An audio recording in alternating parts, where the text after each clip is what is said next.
Now, while the nation doesn't have a uniform civil code yet, the state of Uttarakhand is preparing to implement the UCC by this year. And the spotlight is on live-in relationships. The report of an expert committee on UCC was uploaded to the state website. A panel framing rules for Uttarakhand's uniform civil code is trying to ensure that data provided by live-in couples remains protected, but feels that information about those aged between 18 and 21 should be given to their parents. Now, just a few days after the Uttarakhand Assembly had passed the UCC bill in February this year, the 9-member committee headed was formed to frame the rules for its implementation. The State Chief Minister, Pushkar Singh Dhami, had stated that on receiving the report from the panel, the government will then proceed with the aim to implement UCC in the state in October this year. The Uniform Civil Code was passed by the Uttarakhand Assembly in February, and it makes the registration of live-in relationships and marriages mandatory. The President had given her assent to it on the 11th of March. Uttarakhand is also the first state in the country after independence to adopt the Uniform Civil Code.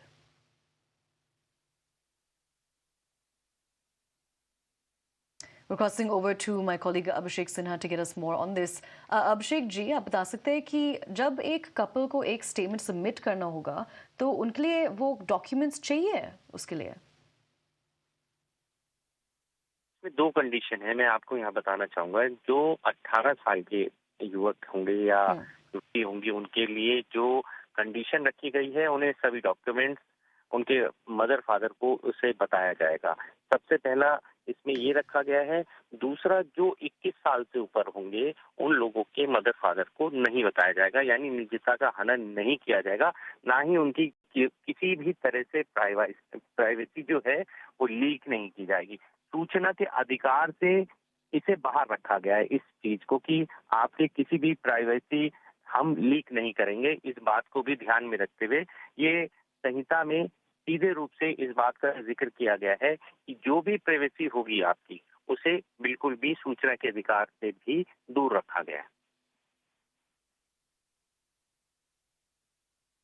All right, Abhishek, beyond this as well, do stay with us.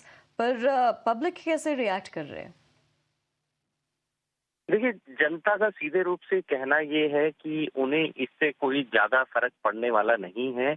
वजह क्या है कि जो अभी तक कानून के दायरे में चीजें आती हैं, वो कानून के दायरे में हमेशा से कंप्लेंट भी होती है, शिकायत भी होती है और उनको उसका रिजल्ट भी मिल जाता है। लेकिन जैसे सबसे ज्यादा जो उत्तराखंड में देखने वाली जो चीज आ रही है, वो ये है कि जनसंख्या नियंत्रण को लेके जनता का ये डिमांड थी कि जनता ये चाहती थी कि जनसंख्या को लेकर जो एकदम से हमारे वहाँ बढ़त आई है, उस चीज पर काबू हो। वो कानून जैसी चीजें इसमें आनी चाहिए थी, जो कि इससे दूर रखा गया है। तो कहीं ना कहीं जनता का कहना यह है कि जैसे उत्तराखंड स्टेट है, बाहर से लोग आ रहे हैं, लगातार यहाँ पे बस रहे हैं और उन लोगों की क्षमताएं ज्यादा बढ़ती जा रही हैं। इसकी वजह से जनता का सीधे सीधे आरोप ये है कि वो कानून को लागू करना चाहिए था। ये कानून तो हमें लगातार इसकी ऐसी कोई खास जरूरत नहीं महसूस हो रही थी, जैसा कि लगातार लिव इन रिलेशन के जो मामले आए हैं उसकी तारीफ भी हो रही है।